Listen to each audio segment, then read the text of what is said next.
Hello दोस्तों, welcome to exam classes. दोस्तों, आज हम लोग फिजिक्स में इलेक्ट्रिसिटी को पढ़ेंगे जो आने वाले एग्जाम्स के लिए बहुत ही ज़्यादा हेल्पफुल होगा।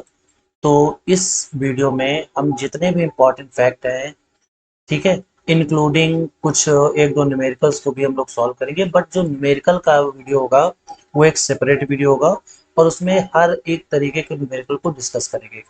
इस वाले वीडियो में हम मोस्टली जितने फैक्ट हैं जो एग्जाम्स में पूछे जाते हैं उनको यहाँ पर पढ़ेंगे। सो वीडियो बहुत इंपॉर्टेंट होने वाला है। रिसेंटली ग्रुप डी में भी इलेक्ट्रिसिटी से 2 या 3 क्वेश्चंस आए हैं। तो एवरी मार्क्स मैटर्स, इसलिए हमें हर एक चीज को अच्छे से फॉलो करना है और उससे भी ज्यादा आपको चैनल फॉलो करना है। चैनल पे पहली बार है सब्सक्राइब और दूसरों के साथ शेयर जरूर करें। ये वीडियो आपके लिए काफी हेल्पफुल होने वाला है। सो स्टार्ट करते हैं इलेक्ट्रिसिटी टॉपिक। और कौन कौन से इंपॉर्टेंट फैक्ट्स हैं उनको यहाँ पे हम लोग पढ़ेंगे। हम डिटेल पे यहाँ नहीं जाएंगे, ऐसे फैक्ट्स यहाँ पे देखेंगे जो मेनली एग्जाम्स में पूछे जाते हैं। So let's start. सो यहाँ पे सबसे पहले हम लोग फैक्ट्स पढ़ते हैं, इंपॉर्टेंट फैक्ट्स अबाउट इलेक्ट्रिसिटी। तो इसमें से सबसे पहली चीज जो हम लोग पढ़ेंगे कि ये एक्चुअल में इलेक्ट्रिक करंट होता क्या है। तो किसी भी सॉल्यूशन में या कह सकते हैं चार्जेस का एक तरफ एक ही डायरेक्शन में फ्लो होना करंट है। ठीक है, to move electric charges in a unique direction is called current. अब यहाँ पे बात आई कि ये चार्जेस कितने टाइप के होते हैं। तो जो चार्जेस हैं वो 2 टाइप के होते हैं, पॉजिटिव और निगेटिव।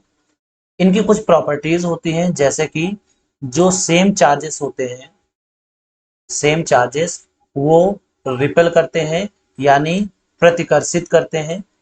ठीक है, समान चार्जेस एक दूसरे को, समान आवेश एक दूसरे को प्रतिकर्षित करते हैं।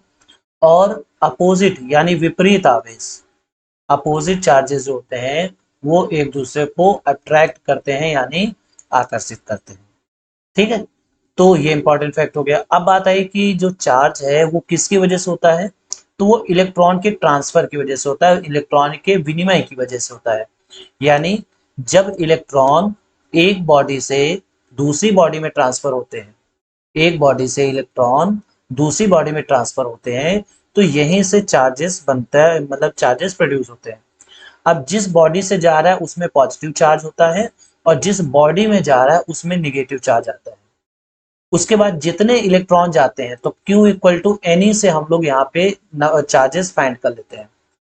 यानी ऐसे समझिए कि जैसे इस बॉडी में हम कह रहे हैं एक कूलाम का चार्ज है। ठीक है, कूलाम क्या है आपको याद रखना है। तो आवेश का एसआई मात्रक, यानी जो एसआई यूनिट ऑफ चार्ज है वो क्या है, कूलाम। जैसे हम लोग दूरी को मीटर में रिप्रेजेंट करते हैं, फोर्स यानी बल को न्यूटन में बताते हैं, वैसे ही चार्ज को कूलाम में बताते हैं। तो अगर हम मान लें कि इस बॉडी में एक कूलाम का चार्ज है तो इसमें कितने इलेक्ट्रॉन होंगे। ठीक है, यहाँ पे कितने इलेक्ट्रॉन होंगे, तो हम इस फार्मूले से इलेक्ट्रॉनों की संख्या निकाल लेंगे। फार्मूला क्या लगाएंगे, Q बराबर एन ई। तो N इक्वल टू क्या होगा, N इक्वल टू होगा Q अपॉन ई। अब Q का मतलब कितना, एक कूलाम का चार्ज। और E का मतलब होता है इलेक्ट्रॉन में कितना आवेश होता है, ये भी आपको ध्यान रखना है। इलेक्ट्रॉन में जो आवेश होता है वो होता है 1.6 इंटू 10⁻⁻19 कूलाम का निगेटिव चार्ज, यानी ऋणात्मक आवेश। ये भी आपको ध्यान में रखना। मान लिया पेपर में ऐसे आता है कि इलेक्ट्रॉन में कितना चार्ज होता है, 1.6 इंटू 10⁻⁻19, या फिर -1.6 इंटू 10⁻⁻19, या 3.2 इंटू 10⁻⁻19, या फिर माइनस का 3.2 इंटू 10⁻⁻19। तो हम इस ऑप्शन को करेक्ट करेंगे। क्यों करेंगे, क्योंकि जो इलेक्ट्रॉन में चार्ज होता है वो निगेटिव होता है। ठीक है, तो यहाँ पे हम लोग रखेंगे 1.6 इंटू 10⁻⁻19। और जब हम लोग इसको सॉल्व करेंगे, जब ये ऊपर जाएगा तो ये पॉइंट हटाया, यहाँ 0 आया। तो 10 गुणे 10⁻19 बटे 16। और यहाँ से जो आंसर आता है वो आता है 6.25 इंटू 10⁻18 इलेक्ट्रॉन्स। ठीक है, तो ये चीज आपको याद रखनी है कि एक कूलाम में 6.25 गुणे 10⁻18 इलेक्ट्रॉन होते हैं। 6.25 गुणे 10⁻18 इलेक्ट्रॉन होते हैं। तो चार्जेस दो प्रकार के होते हैं, जिस बॉडी में इलेक्ट्रॉन जाते हैं वो निगेटिवली चार्ज होता है, जिस बॉडी से जाते हैं वो पॉजिटिवली चार्ज होता है। यानी जिसमें इलेक्ट्रॉनों जिस बॉडी में जिस वस्तु में इलेक्ट्रॉन की अधिकता होगी वो निगेटिवली चार्ज होगा, और जिस बॉडी में इलेक्ट्रॉन की कमी होगी वो पॉजिटिवली चार्ज होगा। तो यानी इसका उल्टा भी कह सकते हैं कि अगर कोई बॉडी पॉजिटिवली चार्ज है यानी धनावेशित है तो उसमें इलेक्ट्रॉनों की कमी होगी, और जो ऋण आवेशित है उसमें इलेक्ट्रॉनों की अधिकता होगी। सो इतना आप लोग चार्जेस के बारे में समझ चुके हैं। ठीक है, तो ये आपको याद रखना है, ये भी कुछ इंपॉर्टेंट फैक्ट्स हो गए। उसके बाद यहाँ पे हम लोग पढ़ेंगे दूसरी चीज करंट के बारे में। ठीक है, करंट के बारे में, जैसे करंट की यूनिट यानी मात्रक क्या होता है, तो आपको याद रखना है एम्पियर। करंट का मात्रक क्या होता है, एम्पियर होता है। इसको मेजर किससे करते हैं, मतलब किससे मापा जाता है, तो वो है अमीटर। ठीक है, अमीटर से मापा जाता है। उसके बाद इस अमीटर का प्रतिरोध यानी रेजिस्टेंस कितना होता है, रेजिस्टेंस कितना होता है।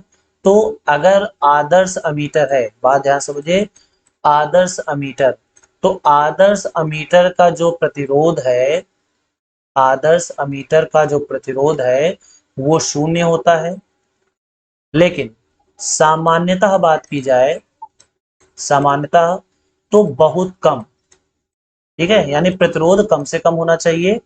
और ये आपको बात याद रखनी है कि जो अमीटर है, अमीटर को परिपथ में, अमीटर को परिपथ में श्रेणी क्रम में जोड़ा जाता है। ठीक है, श्रेणी क्रम में, श्रेणी क्रम में जोड़ा जाता है। ठीक है, तो कभी कभी ये भी प्रश्न आता है कि अमीटर को परिपथ में यानी इलेक्ट्रिक सर्किट में कैसे जोड़ा जाता है, तो श्रेणी क्रम में यानी सीरीज में जोड़ा जाता है। क्लियर है, कितनी बातें आपको समझ लेनी है। यूनिट एम्पियर होता है, मेजर किससे किया जाता है, इंस्ट्रूमेंट कौन सा होता है, अमीटर होता है। अमीटर की रेजिस्टेंस की बात करें तो बहुत कम होना चाहिए, और अगर आदर्श अमीटर है तो उसका प्रतिरोध शून्य होता है। अमीटर को परिपथ में सीरीज में जोड़ा जाता है। क्लियर है, ओके। नेक्स्ट जो है वो हम लोग यहाँ पे बात करेंगे पोटेंशियल की। किसकी बात करेंगे, पोटेंशियल की, या फिर पोटेंशियल डिफरेंस की, पोटेंशियल डिफरेंस की। तो सबसे पहले बात कर लेते हैं इसकी यूनिट की। तो इसकी यूनिट होती है वोल्ट। ठीक है, इसकी यूनिट क्या होती है, वोल्ट। और अब यहाँ पे इसको भी कैसे मापा जाता है, तो मापा जाता है वोल्ट मीटर से, मापा जाता है वोल्ट मीटर से। इसका रेजिस्टेंस कैसा होता है, तो अगर हम आदर्श वोल्ट मीटर की बात करें तो अनंत, और सामान्यतः अगर बात करें, ठीक है, सामान्यतः अधिकतम होना चाहिए, यानी अधिक से अधिक होना चाहिए। अब इसको जोड़ते कैसे हैं, तो इसको जोड़ते हैं हम समांतर क्रम में। कैसे, ठीक है, तो समांतर क्रम में, समांतर क्रम में इसको जोड़ा जाता है, यानी पैरेलल में जोड़ा जाता है। कैसे जोड़ा जाता है, पैरेलल कॉम्बिनेशन में जोड़ा जाता है। अब हम इसके सिंबल की बात करें तो किसी भी सर्किट में अगर ऐसे बना हुआ है तो इसका मतलब वहां पर अमीटर लगा हुआ है। अगर ऐसे लगा हुआ है, ऐसे भी बना हुआ है, तो हम कहेंगे ये वोल्ट मीटर लगा हुआ है।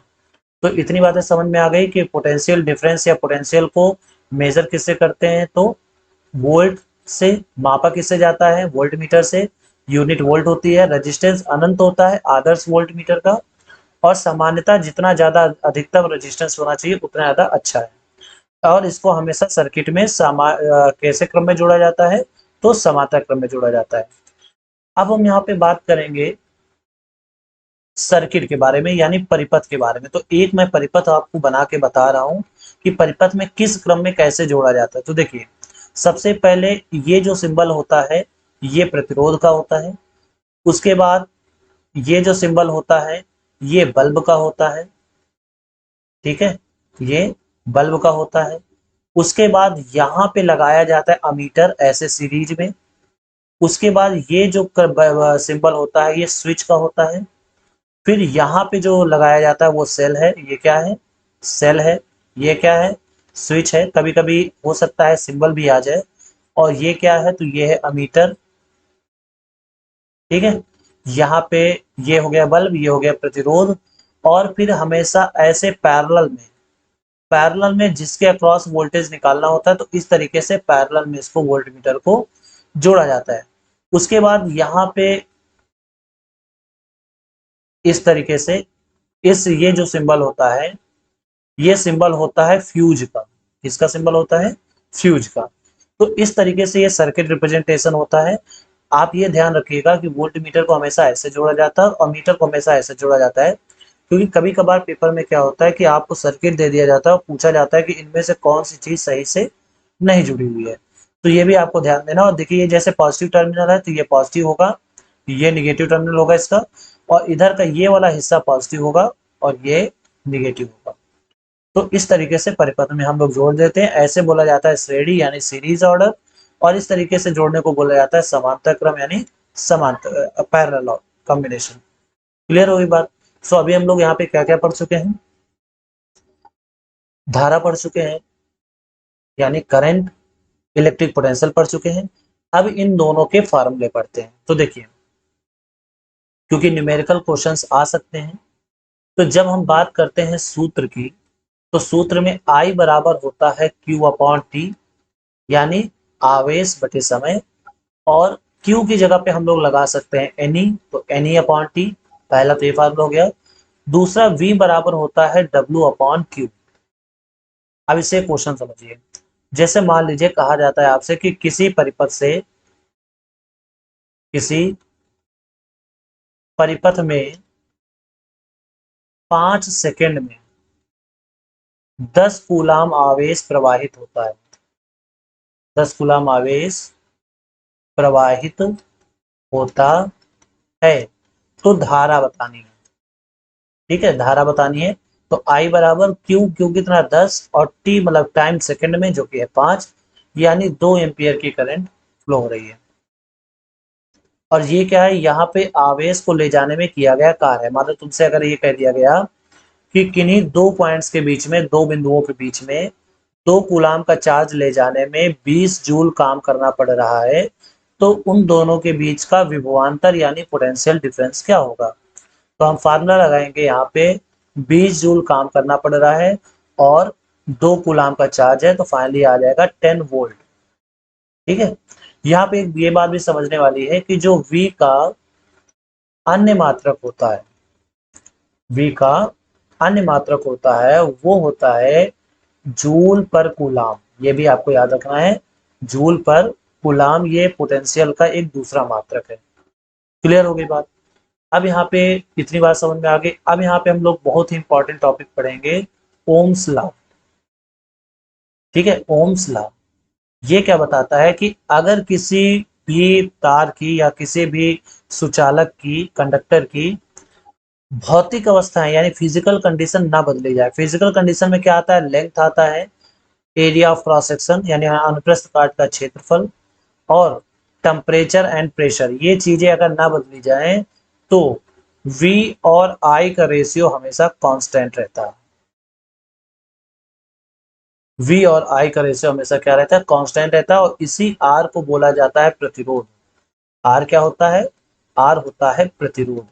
तो इस फार्मूले से रिलेटेड काफी क्वेश्चंस पेपर में आ जाते हैं कभी कभी, कि ये दिया हुआ है और हमें इस क्वांटिटी को बताना है। जैसे मान लीजिए इससे रिलेटेड मैं एक क्वेश्चन बोल रहा हूं, किसी तार को 10 वोल्ट से जोड़ने पर, 10 वोल्ट के सेल से जोड़ने पर उसमें 2 एम्पियर की धारा प्रवाहित होती है, तो उस तार का प्रतिरोध यानी रेजिस्टेंस कितना होगा? यानी हमें आर के बारे में यहाँ बताना है। तो आर इक्वल टू क्या होता है? आर इक्वल टू होता है V upon I. So V यहाँ पे कितना है? 10, आई कितना है? 2, तो यानी यहाँ कितना आ जाएगा? 5 ओम। तो देखिए, ये जो ओम है, दिस ये होती है प्रतिरोध का, ये होता है मात्रक, जिसको हम ओमेगा भी बोलते हैं। मतलब इसको हम क्या बोलते हैं? ओमेगा। लेकिन ऐसे पढ़ा जाता है ओम। तो अगर आपसे बात की जाए कि यहाँ पे प्रतिरोध का मात्रक क्या होता है, तो प्रतिरोध का मात्रक होता है ओम, जिसको इस तरीके से रिप्रेजेंट किया जाता है। जैसे कूलाम C होता है, एम्पियर A होता है, वोल्ट V होता है, वैसे ही ओम ये होता है, यानी ये प्रतिरोध का मात्रक हो गया। आई होप आपको यहाँ तक क्लियर हो गया होगा। अब यहाँ पे हम बात करते हैं one of the most important topic, और इससे काफी ज्यादा पूछा जाता है। इसके जब मैं न्यूमेरिकल्स कराऊंगा तो आपको समझ में आएगा कि नहीं, बहुत इंपॉर्टेंट है। सबसे बड़ी बात यहाँ पे ये है कि रेजिस्टेंस जो है, रेजिस्टेंस किन किन फैक्टर पे डिपेंड करता है, ठीक। यानी रेजिस्टेंस डिपेंडेंस, रेजिस्टेंस किन किन चीजों पे डिपेंड करता है। तो सबसे पहला जो है, ठीक है, सबसे पहला है कि जो आर है ये प्रोपोर्शनल टू लेंथ होता है, यानी जिस हिसाब से लेंथ बढ़ाएंगे उसी हिसाब से उसका रेजिस्टेंस भी बढ़ेगा। क्लियर है। जो दूसरा है वो ये है, आर प्रोपोर्शनल टू 1/a, यानी थिकनेस के जैसे जैसे थिकनेस बढ़ेगा तो रेजिस्टेंस कम होता जाएगा। अब इसको ऐसे समझिए, एक मान लीजिए 4 मीटर का वायर है, एक 6 मीटर का वायर है, तो किसका रेजिस्टेंस ज्यादा होगा, तो इधर वाले का। यानी जो R6 है, यानी 6 मीटर वाले का जो रेजिस्टेंस है, it is greater than R4। Clear. लेकिन अगर हम बात करें कि अगर उसकी थिकनेस, थिकनेस एक की 3 mm थिकनेस है और एक की 5 mm थिकनेस है, अब किसका रेजिस्टेंस ज्यादा होगा, तो तार जैसे जैसे मोटा होता जाएगा उसका रेजिस्टेंस कम होता जाएगा। यानी हम यहाँ पे बात करेंगे कि इस बार R3 जो है वो ग्रेटर देन R5 है, तार मोटा होने पर उसका रेजिस्टेंस कम हो जाता है। अगर मान लीजिए कि कभी कभी पेपर में आता है कि किसी वायर का रेजिस्टेंस, मान लीजिए 2 मीटर वायर का रेजिस्टेंस 10 ओम था, तो बताइए 6 मीटर वायर का रेजिस्टेंस कितना होगा। तो जब ये इससे 3 गुना हुआ है तो रेजिस्टेंस भी 3 गुना हो जाएगा, यानी 30 ओम हो जाएगा। क्लियर है। लेकिन इसी का एक सब टॉपिक है जो कि बहुत इंपॉर्टेंट है। जब भी व्हेन वायर इज स्ट्रेस्ड, ठीक है, यानी जब तार को खींचा जाता है, जब तार को खींचा जाता है, तो ये आप मान लीजिए कि मोस्ट से मोस्ट इंपॉर्टेंट है, क्योंकि अगर इसमें से कुछ क्वेश्चन पूछते हैं तो मोस्टली इसी टॉपिक से पूछा जाता है। तो जब तार को खींचा जाता है तो देखिए होता क्या है, तार को खींचने पर दो चीजें होती हैं। पहला तो तार की लंबाई बढ़ती है, और हमें पता है लंबाई के बढ़ने से रेजिस्टेंस बढ़ता है। दूसरी चीज जो होती है वो पतला होता जाता है, और थिकनेस हमें पता है कि कम होने से भी रेजिस्टेंस बढ़ता है। इस वजह से जो नया रेजिस्टेंस होता है उसके लिए फार्मूला याद रखना, L डैश अपॉन L का whole square into original resistance. अब ऐसे समझिए, आपसे कहा गया कि किसी तार को इस प्रकार से खींचा जाता है कि उसकी लंबाई 1.5 गुनी हो जाती है, 1.5 टाइम्स हो जाता है, ठीक है, जबकि वायर का रेजिस्टेंस 5 ओम था। यानी 5 ओम के एक तार को इस प्रकार से खींचा जाता है कि उसका जो उसकी जो लंबाई है वो 1.5 गुनी हो जाती है। तो नया रेजिस्टेंस क्या होगा, तो हम इसमें इस फार्मूले से इसको लगाएंगे। एल डैश का मतलब बाद की लंबाई, तो बाद की लंबाई कितनी है, 1.5 गुनी, मतलब अगर पहले का एल था तो बाद का कितना हो गया 1.5 एल, और अपॉन में एल यानी पहले की लंबाई, इसका होल स्क्वायर इंटू आर। इससे ये कट गया, 1.5 का स्क्वायर 1.25, सॉरी 2.25, ठीक है। उसके बाद आर, तो आर कितना है, तो आर अभी 5 ओम था, पहले कितना था रेजिस्टेंस 5 ओम, और जब हम इसको मल्टीप्लाई कराएंगे तो आएगा 11.25 ओम, यानी उसका जो अब नया रेजिस्टेंस होगा वो होगा 11.25। तो इससे ज्यादातर एग्जाम्स में क्वेश्चंस पूछे जाते हैं। बाकी ओम्स लॉ से रिलेटेड और भी जो चीजें हैं वो हम एक न्यूमेरिकल का एक सेपरेट वीडियो लेने वाले हैं, लेकिन ये आपके लिए बहुत ही इंपॉर्टेंट क्लास होगी, क्योंकि अगर ये आप नहीं देखेंगे तो आपको जो न्यूमेरिकल की क्लास है वो समझ में नहीं आएगी। वीडियो अच्छा लग रहा हो तो प्लीज शेयर, लाइक और सब्सक्राइब जरूर कीजिएगा। अब यहाँ पे बात करते हैं, देखिए इतना तो हो गया, हम लोग रेजिस्टेंस पढ़ चुके हैं, रेजिस्टेंस किन किन चीजों पे डिपेंड करता है। हाँ, एक चीज और ध्यान रखिएगा, जैसे यहाँ पे लेंथ और क्रॉस सेक्शनल एरिया तो हमने लिख लिया, होता क्या है इसको मैं मिटा दे रहा हूँ। फार्मूला आप ये वाला आर एन इक्वल टू ये जरूर याद रखिएगा, इंपॉर्टेंट है, समझिए। जैसे अगर हम बात करें कंडक्टर की, ये भी क्वेश्चन बहुत पूछा जाता है कि अगर कंडक्टर के केस में अगर हम टेम्परेचर को बढ़ाएंगे, टेम्परेचर को बढ़ाएंगे तो उस केस में जो रेजिस्टेंस है, ठीक है, रेजिस्टेंस है वो भी बढ़ेगा। लेकिन अगर हम यहाँ पे बात करते हैं सेमीकंडक्टर की, ये चीज इसमें अंतर है। अगर हम बात करते हैं सेमीकंडक्टर की, तो उसका टेम्परेचर बढ़ाने पर जो रेजिस्टेंस है वो घट जाता है, वो कम होने लगता है। ठीक है, ये बात क्लियर हो गई। ओके, तो ये भी आपको याद रखना है कि टेम्परेचर बढ़ाने से रेजिस्टेंस बढ़ता है कंडक्टर का, सेमीकंडक्टर में टेम्परेचर बढ़ाने से रेजिस्टेंस घटता है। अब देखिए यहाँ पे एक होता है temperature coefficient alpha, temperature coefficient alpha, ये कंडक्टर के लिए हाई होता है। ठीक है, फॉर कंडक्टर यानी चालक के लिए जो अल्फा की वैल्यू होती है वो मोर देन वन होती है, मोर देन वन मान सकते हैं, या फिर हाई होती है।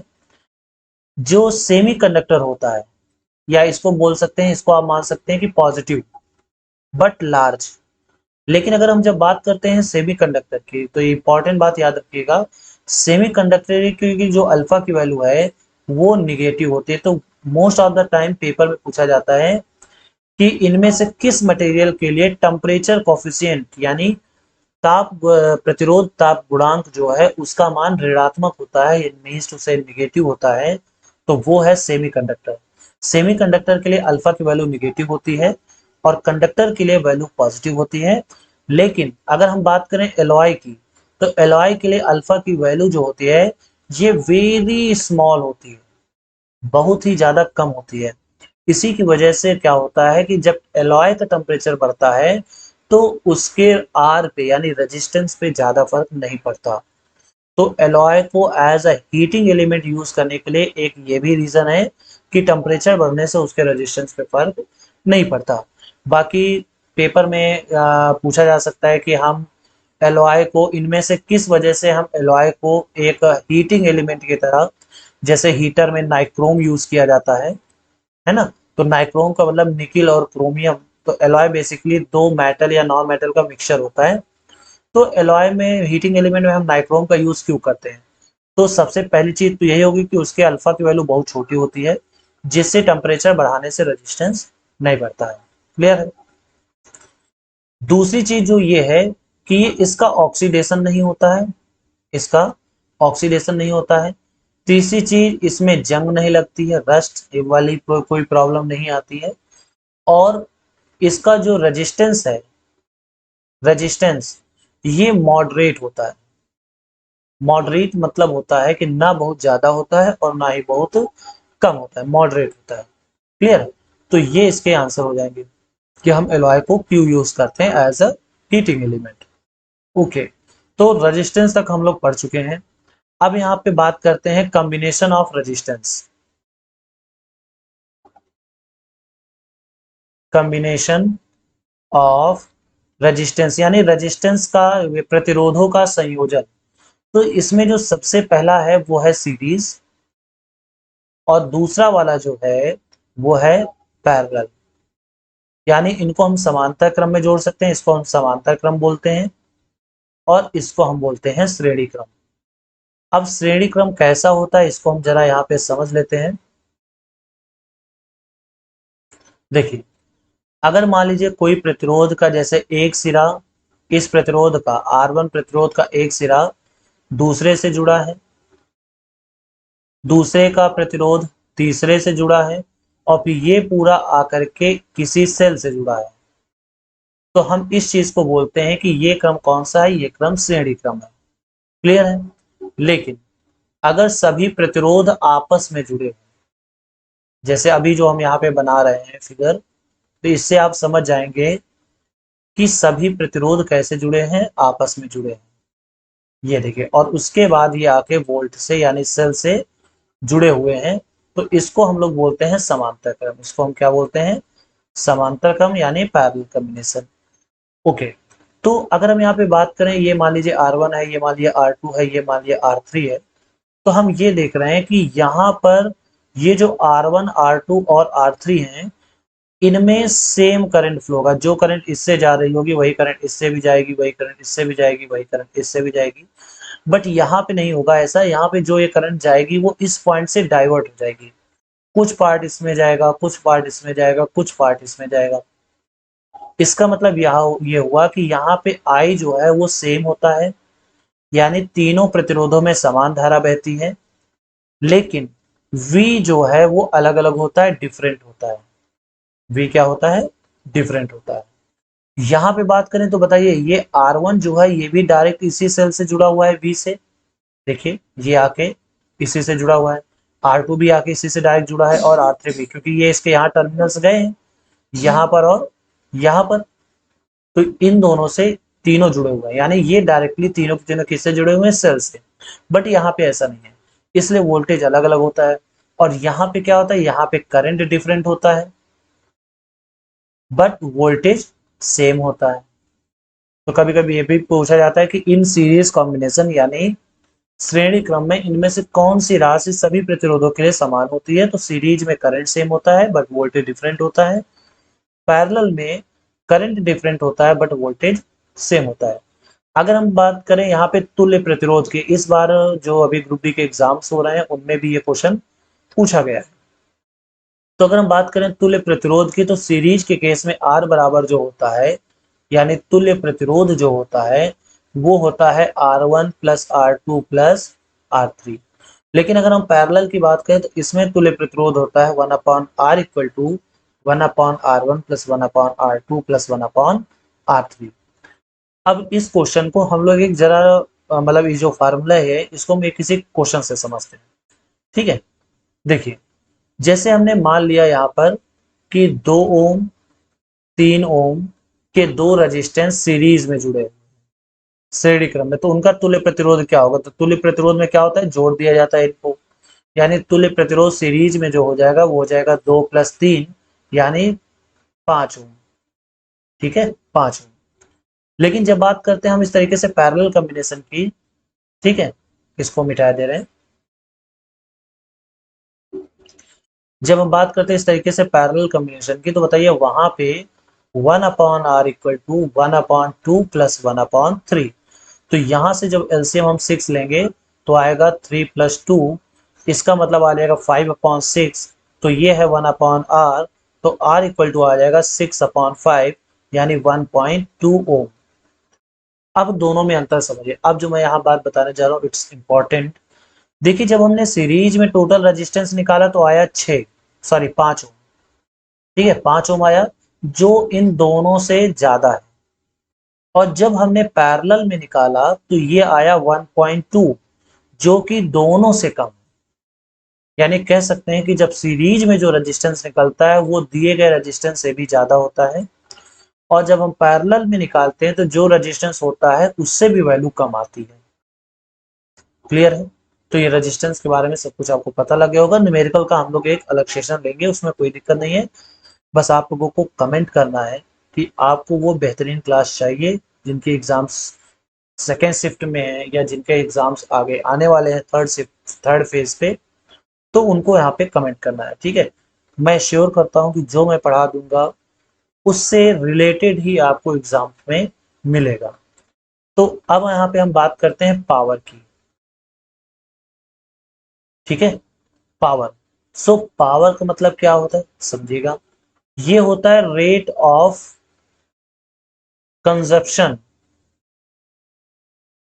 ऑफ एनर्जी, यानी ऊर्जा खर्च करने की जो दर है उसको हम बोलते हैं सामर्थ्य यानी पावर। पावर का फार्मूला क्या होता है? तो इसके कई सारे फार्मूले, जैसे P बराबर VI होता है, I² R होता है, ठीक है, V² R होता है, और एक होता है W/T। तो जो ऊर्जा के खर्च होने की दर है, कार्य करने की दर है, उसको हम बोलते हैं पावर। इसको P से रिप्रेजेंट किया जाता है। बात करें इसकी यूनिट की, तो इसकी यूनिट होती है वॉट। इसकी यूनिट क्या होती है? वॉट, या फिर जूल पर सेकेंड, दो इसकी यूनिट होती है। इसकी एक कह सकते हैं कॉमर्शियल यूनिट भी होती है, जिसको बोला जाता है 1 HP, यानी 1 हॉर्स पावर। इस बार ये एग्जाम में आया भी है, अभी परसों के पेपर में, कि 1 HP में यानी 1 हॉर्स पावर में कितने वॉट होते हैं? तो आपको याद रखना है 746 वॉट होते हैं। ठीक है, उसके बाद एक होता है commercial unit of electrical energy. Commercial unit of electrical energy जिसको बोला जाता है 1 किलोवाट आवर या इन सिंपल लैंग्वेज हम इसको यूनिट भी बोलते हैं। जो हमारे घरों में मीटर लगे होते हैं तो उसमें दिखा जाता है ना, इतने मीटर है, इतने यूनिट आ गया है, इतने यूनिट बिल आया है, इतने यूनिट खर्च हुआ है, तो उसी को बोला जाता है 1 किलोवाट आवर। तो 1 किलोवाट आवर में पहली चीज आपको ये समझ लेनी है कि 3.6 इंटू 10⁻6 जूल होते हैं, या फिर 3.6 मेगा जूल होता है। ये चीज याद आपको रखना है। दूसरी चीज यहाँ पे कि जो किलोवाट आवर है, ये वो एनर्जी है जो 1 किलोवाट की कोई चीज 1 घंटे में खर्च करते एनर्जी को कंज्यूम कर लेती है। 1 किलोवाट की कोई चीज 1 घंटे में जितने एनर्जी कंज्यूम करती है उसे हम 1 किलोवाट आवर बोलते हैं। 1 किलोवाट आवर में इतने जूल होते हैं, ये भी आपको ध्यान रखना है। और जब भी हमें यूनिट निकालना होता है यानी किलोवाट आवर निकालना होता है, तो इसके लिए हम लोग ये फार्मूला लगाते हैं, watt into hour into day upon 1000। अब इसको एक न्यूमेरिकल से भी समझ लेते हैं। जैसे मान लीजिए कि 500 वाट की कोई चीज हर दिन 2 घंटे चलाई जाती है, तो 30 दिन में कितनी बिजली खर्च होगी, 30 डेज में कितनी बिजली खर्च होगी। तो यहां से हम लोग निकालेंगे वाट 500 है, आवर कितना है 2, दिन कितने 30 बटे 1000। तो ये 3 जीरो से ये 3 जीरो कट जाएंगे, सो फाइनली कितना आएगा 30 किलोवाट आवर, यानी 30 यूनिट का खर्चा आ चुका है। 30 यूनिट हमने लाइट को इलेक्ट्रिसिटी को स्पेंड किया है। तो अगर हम बात करें यहाँ पे बिल की, तो मान लीजिए अगर 2 रुपए 2.5 रुपए प्रति यूनिट आपका अगर बिल आता है, तो हम ये कह सकते हैं 30 इंटू 3.5 यानी 105 रुपीज आपका यहाँ पे बिल बनेगा। ठीक है, 105 रुपीज आपका बिल यहाँ पर बनेगा। तो इलेक्ट्रिसिटी टॉपिक में इतना ही मेन था। इसी तरीके से आपको तैयार करके जाना, मैंने लगभग सब कुछ बता दिया है। अब यहाँ पे जो न्यूमेरिकल है उसके लिए एक सेपरेट क्लास लेंगे, और जो बेस्ट न्यूमेरिकल जिनकी बेस्ट पॉसिबिलिटी है आने की, वो वहाँ पे हम लोग सॉल्व करेंगे। वीडियो अच्छा लगा हो शेयर जरूर कीजिएगा। मिलते हैं नेक्स्ट वीडियो में।